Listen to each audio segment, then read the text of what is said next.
বিনা কিছু না, কৃষ্ণ নাম। অন্যদিকে বসলেন কহর মুনি, সভাসদ পণ্ডিত বর্গ।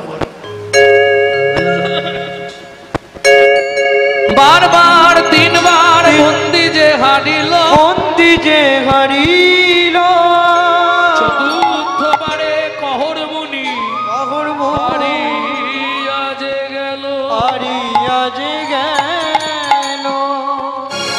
এই কে আছি যাকে টানতে টানতে নিয়ে যা। শুনুন মহারাজ, আমার স্ত্রী গর্ভবতী, আমি মরে গেলে তাকে দেখবার কেউ নেই। এই দেরি করছিস কেন? নিয়ে যা। আমাকে মেরো না, আমাকে মেরো না, আমাকে মেরো না সুজাত। সন্তানের কিছু হলে সবার আগে কে জানতে পারে? মা। ঠিক তেমনি স্বামীর কিছু হলে সতী রমণী সবার আগে বুঝতে পেরে যায়। চমকে উঠল সুজাতা দেবী, তবে কি স্বামীর কিছু হলো? সারা রাত চোখের জল ফেলছে। জনক রাজা বললে, মন্ত্রী ঘোড়ার গাড়ি ভর্তি করে চাল ডাল সবজি অর্থ অন্ন বস্ত্র সব দিয়েছো সুজাতা দেবীকে। ও গর্ভবতী মহিলা খেতে না পেয়ে যদি মরে যায়, অপরাধটা আমাদের হবে। পরের দিন সকাল হলো, সুজাতা দেবী ঘুম থেকে উঠে বাসি পাঠ সেরে স্নান করে ঠাকুর মন্দির মার্জন করে পথের দিকে তাকিয়েছিল। হঠাৎ দেখতে পেল ঘোড়ার গাড়ি আসছে, ছুটে এসছে। কোথা থেকে আসছেন? মিথিলা থেকে। বলছি, আমার স্বামী যে কালকে মিথিলায় গেছিল। গেছিল। বলছি মা, আগে মালপত্রগুলো না ভাই। না না, বলুন না আমার স্বামী কোথায়। শুনুন, আগামীকাল মিথিলায় ধর্মসভা ছিল। প্রকাশ ছিল যে জিতবে তাকে 10,000 স্বর্ণমুদ্রা দেওয়া হবে, যে হেরে যাবে তাকে ওই নদীর জলে ডুবিয়ে দেওয়া হবে। তোমার স্বামী হেরে গেছিল, বরুণ দেবের পুত্র বন্দি তার লোকজনকে দিয়ে তোমার স্বামীকে ওই নদীর জলে হলো না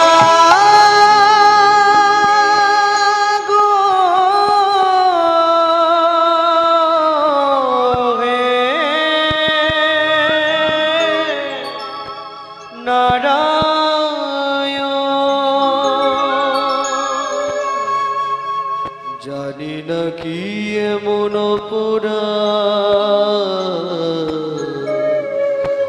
আমি করেছি,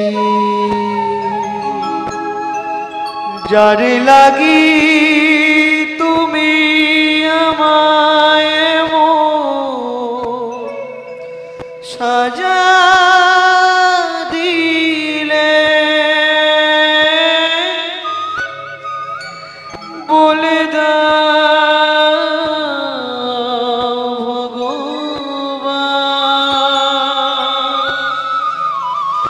কোন জনমের পুরারে আমি এতদিন ধরে তোমার সেবা করে, তার বিনিময়ে তুমি আমায় এত ভালো জিনিস দিলে। আর আমি এখানে থাকবো না। এই মুহূর্তে আমি নদীর জলে ঝাঁপ দিয়ে মরবো। ও মা যা বললো তাই করলো।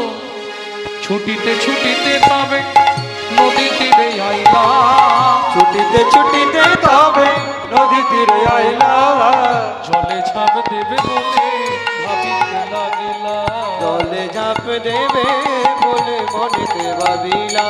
পতিত পাবনী মা গঙ্গা, আমি তোমার পক্ষে আশ্রয় দিচ্ছি মা গো। আমার এই গর্ভের সন্তানকে তুমি রক্ষা করো মা, রক্ষা করো মা, রক্ষা করো মা। এত বলি গঙ্গা জলে ঝাঁপ দিতে গেল,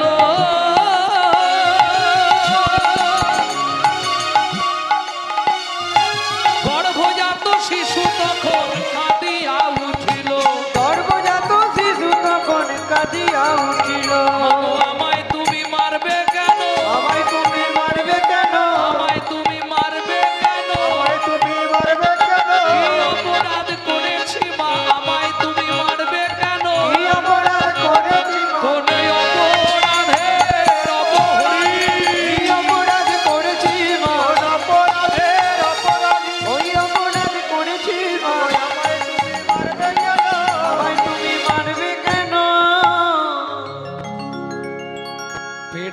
ঘাটে বসে পড়ল। আর পরে পেটের ভেতর থেকে বাচ্চাটা বলে উঠলো, মা আমি তো কোনো অন্যায় করিনি, আমাকে তুমি পৃথিবীর আলো দেখার আগে মেরে দিতে চাইছো কেন মা? কেন বলো, আমি কি অপরাধ করেছি বলো না মা, আমি কি অপরাধ করেছি তোমার কাছে বলো না মা। কোনো মা ঝাঁপ দিতে পারবে? পাড়ার লোকেরা বুঝিয়ে বাড়িতে নিয়ে এলো। 2 মাস পরে শুভক্ষণে শুভ দিনে মা সুসন্তান প্রসব করলেন। পুত্র হেরি জগবাসীর আনন্দিত মন, কিন্তু পুত্র হেরি জননীর ঝরে দুনয়ন। কেন? মায়ের ভয় একটাই, বাবার অভিশাপটা কি ফলে যেতে পারে? দিন যায়, মাস যায়, বছর যায়, 12 বছর পর্যন্ত ছেলেটা দাঁড়াতে পারল না। 2 বছর পর থেকেই ধরা পড়ে গেল ছেলেটার শরীরে 8টা জায়গা বেঁকে গেছে।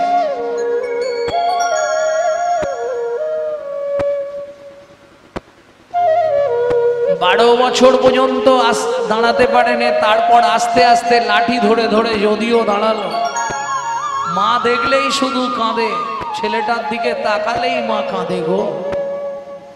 মা তো ভক্তমণ্ডলী, ভক্তিমতী মায়েরা দেখবেন কিছু কিছু বাড়িতে ভগবান সব দিয়েছে, এরকম একটা দুটো দিয়ে দেয় কষ্টের পথ। মা মা ও গো আমার দুঃখিনী মা,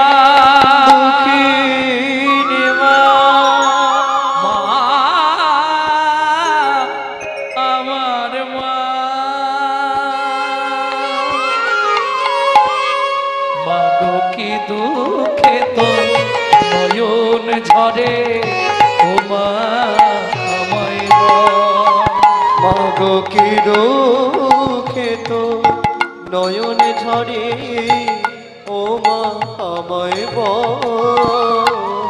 দ্বাদশ রবি নিগড়েনে, দ্বাদশ রবি নিগড়েনে, দ্বাদশ রবি নিগড়েনে, দ্বাদশ রবি নিগড়েনে, মোছাবো আখি যায়,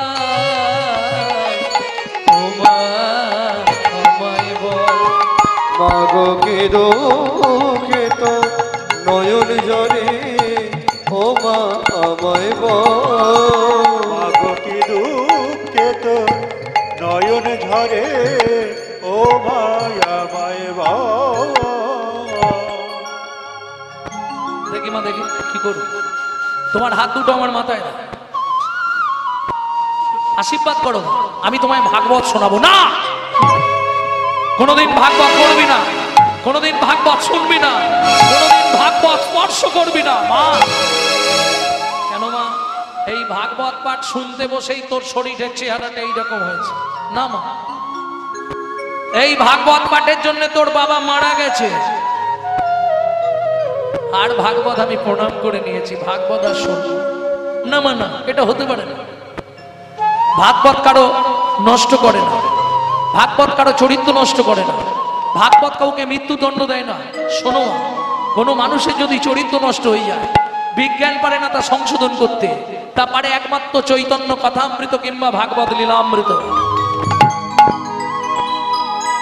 দেখি মা দেখি কি করবি, তোমার হাত দুটো আমার মাথায় দিয়ে আশীর্বাদ করো মা, আমি প্রমাণ করে দেব ভাগবত, ভাগবত কাউকে মৃত্যু দেয় না মা, ভাগবত কাউকে শেষ করে না মা, ভাগবত নব জাগরণের সন্ধান দেয়।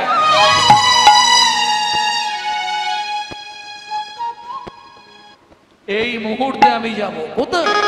মিথিলা পিতৃহত্যার প্রতিশোধ নিতে। হে নাথ নারায়ণ হরি, হে নাথ নারায়ণ হরি, হে নাথ নারায়ণ হরি, কৃষ্ণ কেশব ভক্ত ভিখারি, কৃষ্ণ কেশব ভক্ত ভিখারি, নারায়ণ হরি, হে নাথ নারায়ণ হরি, হে নাথ নারায়ণ হরি,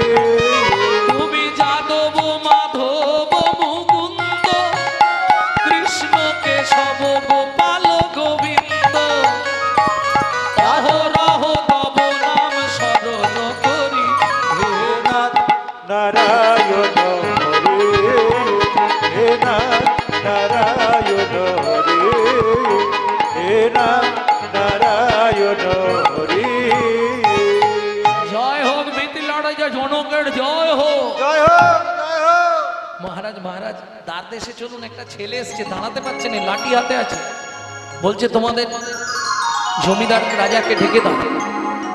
জনক রাজা বলে কি পৃথিবীর সবাই আমাকে দেখতে আসে, আমাকে ডাকছে, দেখতে হবে তাকে। কে সেরে দেখবেন, চলুন না মহারাজ। সে দাঁড়াতে পারছে না, কেমন আঁকছে বাঁকছে। আচ্ছা চল দেখি। মাগো, মাঝখানে আমি একটা ছোট্ট কথা বলে নিই। গঙ্গাতে ডুবিলে হয় পশ্চাতে পাবো।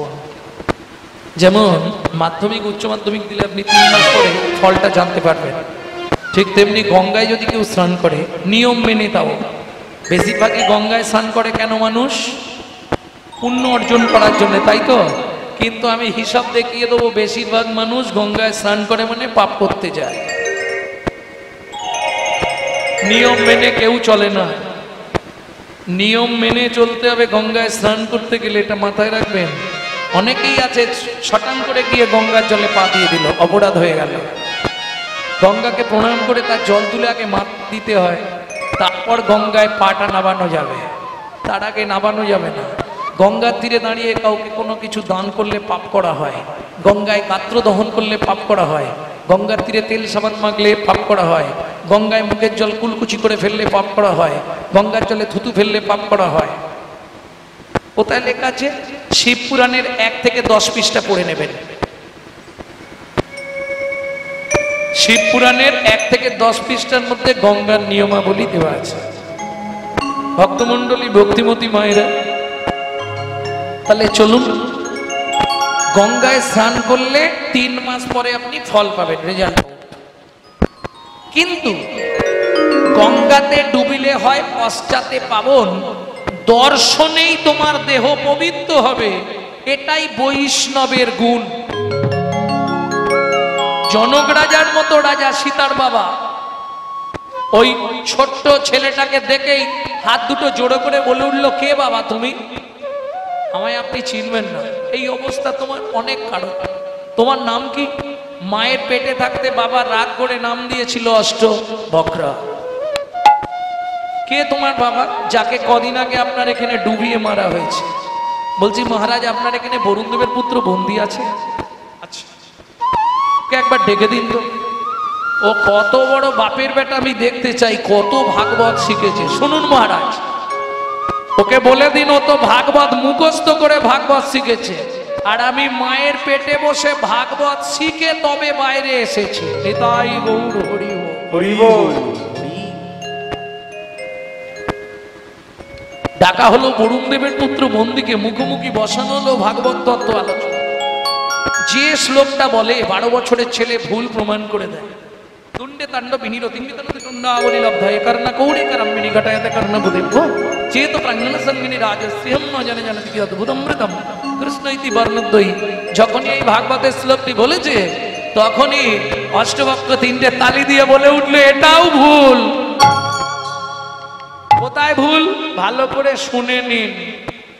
তুণ্ডে তাণ্ডবিনী রতিক বিতানুতে তুণ্ডাবলী লব্ধায় কর্ণ কোড়ে করম্বিনী ঘটায়তে কর্ণ বুদেভ্য চেত প্রাঙ্গণ সঙ্গিনী রাজশ্রীহম ন জানে জানতি কি অদ্ভুতমৃতম কৃষ্ণ ইতি বর্ণদ্বয়ী। যদি কেউ মন প্রাণ দিয়ে কৃষ্ণ এই দুটো অক্ষর সঠিকভাবে শুনে নেয়, মানেটা বুঝলেন না? যখন গুরুদেব কর্ণমূলে দীক্ষা দেয়, ওই দুটো অক্ষরকে শর্ট অক্ষরে করা থাকে, ক্লিং। এই ভেতরে যাওয়ার সঙ্গে সঙ্গে সে অনুভব করতে পারে যে কত সুধা দিয়ে এই দুটো অক্ষর তৈরি। ন জানে জানতি কি অদ্ভুত অমৃতম কৃষ্ণ ইতি বর্ণদ্বয়ী। সভাসদ সবাই বলে উঠল, অষ্টবক্র কি জয়, অষ্টবক্র কি জয়, অষ্টবক্র কি জয়। এই যে আমার জয় দিয়ে লাভ নেই, তুমি জলে ডুবে মরো আর আমার বাবাকে ফিরিয়ে দাও। আমি পৃথিবীতে জানাতে চাই, ভাগবত কারো মৃত্যু দেয় নাকি? যেটা মাকে কথা দিয়েছি সেটা আমি পূরণ করব, না হলে আমি তোমাকে মেরে ফেলব। 12 বছরের ছেলেটা লাঠি হাতে দাঁড়িয়ে আছে, বরুণদেবের পুত্র বন্দী, যার তখনকার বয়স 55 থেকে 60। ছুটে গিয়ে ওই 12 বছরের ছেলেটাকে প্রণাম করেছে। এর তো শরীরটা কারেন্ট হয়ে আছে না? দিনরাত হরিনাম করে, হরিনাম জপ করে। যা হাত দিয়েছে শরীরে কারেন্ট মেরে দিয়েছে। চিৎকার করে বলে উঠলো, সত্য পরিচয় দাও তোমার, কে তুমি? তুমি মানব নয় গো কোন দেবতা, মানব নয় গো কোন দেবতা, একবার প্রকাশ কোটি কও গো কথা, মানব নয় গো কোন দেবতা। বিচার করে কও গো কথা, মানব নয় গো কোন দেবতা। তোমার পাছুই আমি নিশ্চয়ই মিথ্যে বলবো না, তোমার বাবাকে আমি মারিনি। তাহলে আজ থেকে 12 বছর আগে আমার বাবা পাতালে কৃতার্থ যজ্ঞ করেছিল। সেই যজ্ঞের জন্য সারা পৃথিবীতে আমি ভালো পণ্ডিত, ধার্মিক পণ্ডিত, ব্রাহ্মণ খুঁজে বেড়াচ্ছিলাম, পেলাম না। ত্রিভুবন ঘুরে দেখলাম প্রকৃত সাত্বিক ধার্মিক পণ্ডিত তোমার বাবা। তোমার বাবাকে নিয়ে গেছিলাম জলের নিচে, অর্থাৎ আমি বরুণ দেবের ছেলে, আমার বাবার যজ্ঞে পৌরোহিত্য করবার জন্য। তাহলে এবার বুঝে নিলেন তো ব্রাহ্মণের কি প্রয়োজন আর পুরোহিতের কি প্রয়োজন, দুটোই বুঝে দিলাম। 12 বছর পূর্ণ, আমার বাবার যজ্ঞও পূর্ণ। এইবার তোমার বাবা উঠে আসবে, দেখতে থাকো, এক্ষুনি উঠে যাবে। বলতে বলতেই কহরমুনি এসে হাজির। বরুণ দেবের পুত্র বন্দি গিয়ে আবার জলে ডুব দিল, কহরমুনি উঠে চলে এলো। জনক রাজা বললে, কহ